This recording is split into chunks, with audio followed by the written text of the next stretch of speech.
Hello everyone, welcome back to my channel. कैसे हैं आप सब? आई होप आप सब लोग ठीक होंगे।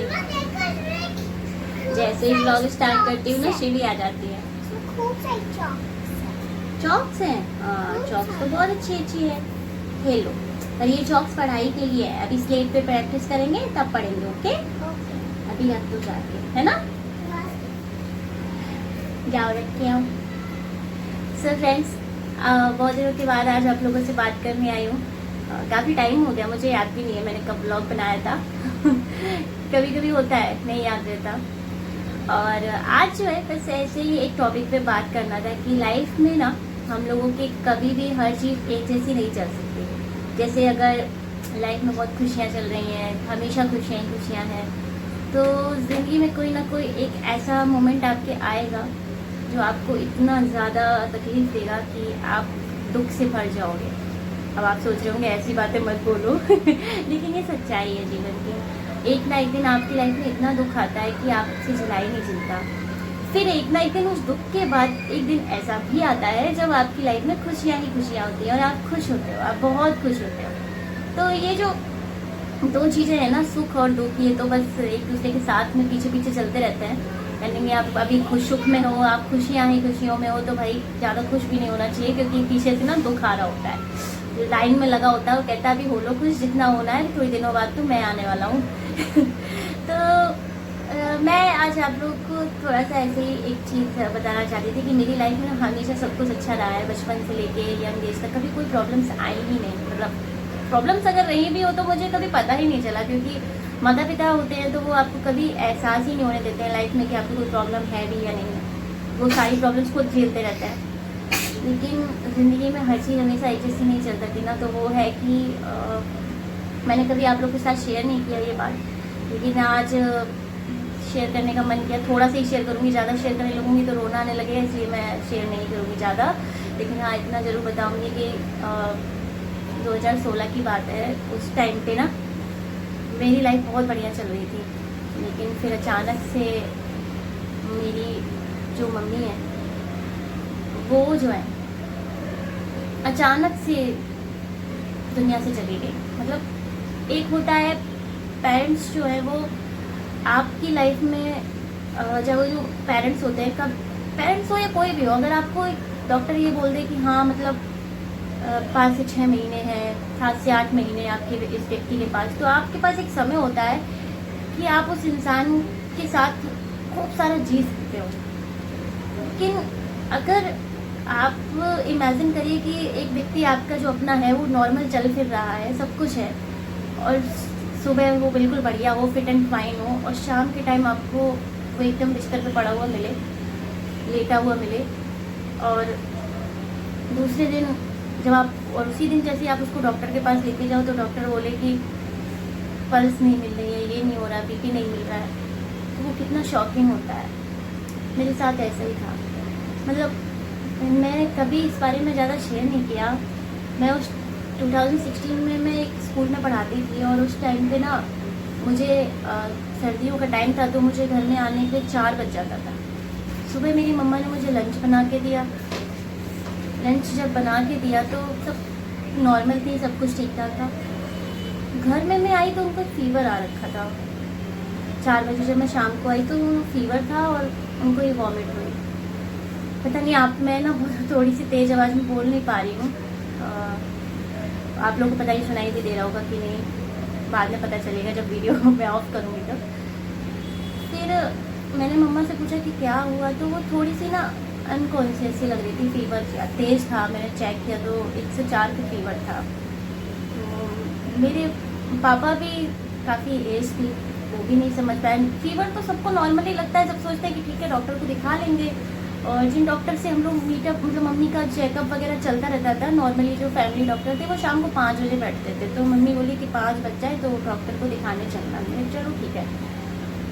मम्मी से मैंने कहा कुछ चाय वगैरह बना दो, तो मम्मी थोड़ी उठ नहीं पा रही थी बेड से। मैंने उनसे बोला मम्मी चाय वगैरह क्या, कुछ तो खा लो। मम्मी हमारा मन नहीं है, तुम बस मेरे संग डॉक्टर के पास चलना। फिर जब 5 बजे डॉक्टर के पास चलने की बारी आई तो मैंने मम्मा से कहा मम्मा उठो, थोड़ा चलने की कोशिश करो। वो उठ ही नहीं पा रही। और फिर फिर जैसे तैसे हम लोग उनको लेके डॉक्टर के पास पहुँचे हैं। कुर्सी वुर्सी में लेटे लेटे ही उनको बिठाला, फिर ऑटो से हम जैसे तैसे गए। तो वहाँ डॉक्टर ने बोला कि कंडीशन ज़्यादा ठीक नहीं है, इनको हॉस्पिटल में एडमिट करना पड़ेगा, और जो है बीपी नहीं मिल रहा है इनका। बीपी की जो मशीन मेरे सामने उन्होंने लगा के चेक किया तो बीपी आ ही नहीं रहा था मम्मी का। उसके बाद जब उन्होंने पल्स चेक करी तो पल्स नहीं मिल रही थी मम्मी की। सब कुछ अचानक से, मतलब एक हंसती खेलती दुनिया बदल गई, पूरी लाइफ बदल गई। ज़्यादा कुछ नहीं कह सकती। मतलब मैं बस इतना ही आप लोगों से, मैं उस बारे में ज़्यादा बात नहीं करना चाहती। बात करूँगी तो मुझे और ज़्यादा तकलीफ होगी। बस इतना ही कहना चाहती हूँ कि लाइफ में ना मुझे लगता है कि मैं अकेली नहीं हूँ जिसने इस पेन को फील किया है, क्योंकि माँ बाप बहुत, मतलब इस दुनिया में बहुत, इंडिया में ही हमारी इतनी जनरेशन है, तो मेरे जैसे बहुत सारे लोग होंगे जिन्होंने ऐसे ही फील किया होगा, और अपने पेरेंट्स में से किसी को भी, चाहे माँ हो चाहे पिता हो या घर परिवार का कोई भी आपका चहेता जिससे आप बहुत प्यार करते हो, कोई भी हो, किसी अपने को खोना ना ज़िंदगी का सबसे बड़ा दुख होता है। सबसे बड़ा दुख, चाहे लाइफ में आप कितनी फाइनेंशियल प्रॉब्लम्स हो, चाहे कुछ भी हो, आपने कितना भी दुख झेल लिया हो, पर किसी अपने को इस दुनिया से जाते हुए देखना, इससे बड़ा दुख लाइफ में कोई नहीं हो सकता, क्योंकि आप उसे चाह के भी रोक नहीं पाते हो। मैं तब शायद 23 साल की थी जब मेरे साथ में चीज़ें हुई। मेरी बैचलर थी, शादी भी नहीं हुई थी मेरी। तो मुझे ऐसा लगता है कि मेरे साथ ही क्यों हुआ ये सब। अभी तो मम्मी के साथ बहुत कुछ देखना था, मम्मी को बहुत सारी चीज़ें देखनी थी। बोलती भी थी कि तुम्हारी शादी हो जाएगी, तुम्हारे बच्चे होंगे तो ये देखेंगे वो देखेंगे, उनके लिए ये करेंगे वो करेंगे, लेकिन वो कुछ नहीं देख पाएंगे। तो ऐसा लगता है कि ना लाइफ में मैं पहले सोचती मेरे साथ क्यों हो रहा है, फिर लगा यार मेरे साथ नहीं, इसलिए मैं बहुत लोग ऐसे हैं जिनके साथ ये सब कुछ होता है। बस मैं तो वीडियो बनाती हूँ, ब्लॉगिंग करती हूँ, तो थोड़ा आप लोग के साथ शेयर कर लिया, लेकिन बहुत सारे ऐसे हैं जो इस पेन को फील करते रहते हैं, महसूस करते हैं, तो वो बता नहीं पाते। बता मैं भी नहीं पाती। अगर मैं ज़्यादा बोलूँगी ना तो अभी तो सिर्फ आवाज़ कपकपा रही है, मेरे आंसू बहुत ज़्यादा आने लगेंगे। बस ऐसे ही आप लोगों से आज बात करने का मन किया इस टॉपिक पे, क्योंकि आज अभी जो श्राद्ध पक्ष चल रहा है, इस टाइम में कहीं ना कहीं जो आपके अपने इस दुनिया से जा चुके होते हैं, तो श्राद्ध पक्ष में हम उनका पितरों को भोजन कराते हैं, तो वो सारी चीज़ें याद आने लगती हैं। इसलिए थोड़ा सा आप लोग के साथ इस बारे में बात करने आई थी, वरना मैं ज़्यादातर कभी इस मैटर पे बात नहीं करती। जब भी मैंने ब्लॉग बनाया, कभी मुझे नहीं लगता मैंने इस मैटर पे कभी आप लोग के साथ डिस्कस किया भी होगा, क्योंकि ये सब चीज़ें ना बहुत तकलीफ देती हैं। आप अगर इस बारे में बात करते हो तो आपका सर दुखने लगता है, आप उस जोन में चले जाते हो, उस मोमेंट में चले जाते हो जो आपके साथ बीता होता है।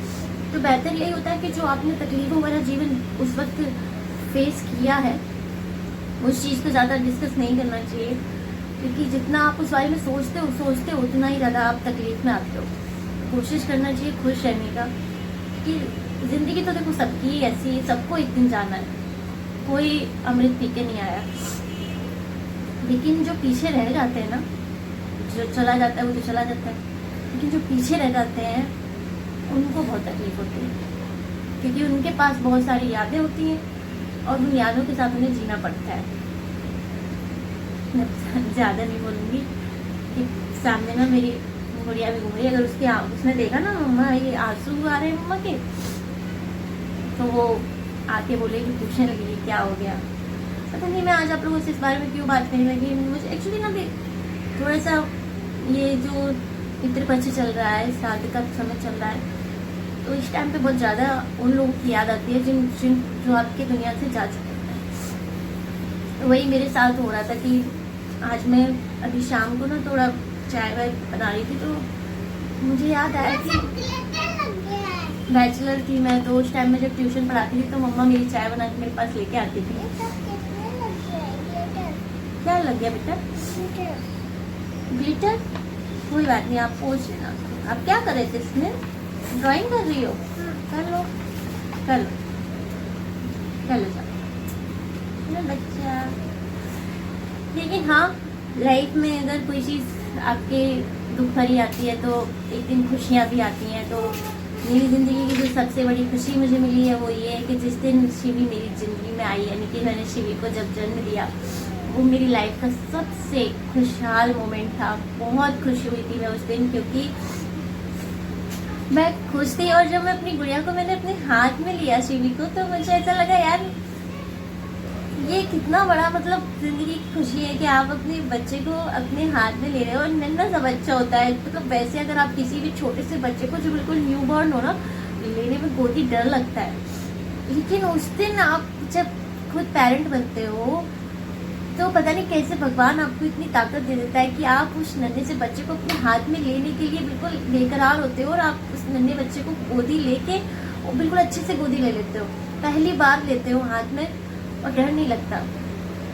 अपने आप भगवान ताकत दे देते हैं कि ये आपका बच्चा है, आपको इसको हैंडल करना आना चाहिए। तो मेरी लाइफ में सबसे खुशी मुझे मिली थी जब शिवी मेरी ज़िंदगी में आई, और सबसे बड़ा दुख अभी तक का मुझे जो मिला है वो यही कि मैंने अपनी मम्मी को खोया। मुझे ऐसा लगता है भगवान को ना लाइफ में एक चीज़ करनी चाहिए, वो ये कि माता पिता को इतना समय ज़िंदगी में ज़रूर देना चाहिए कि वो अपने बच्चों की पढ़ाई लिखाई, उनकी शादी ब्याह कर सके। और शिवी ने टीवी का वॉल्यूम बहुत तेज़ कर दिया फ्रेंड्स, आप लोग को सुनाई देने लगा होगा।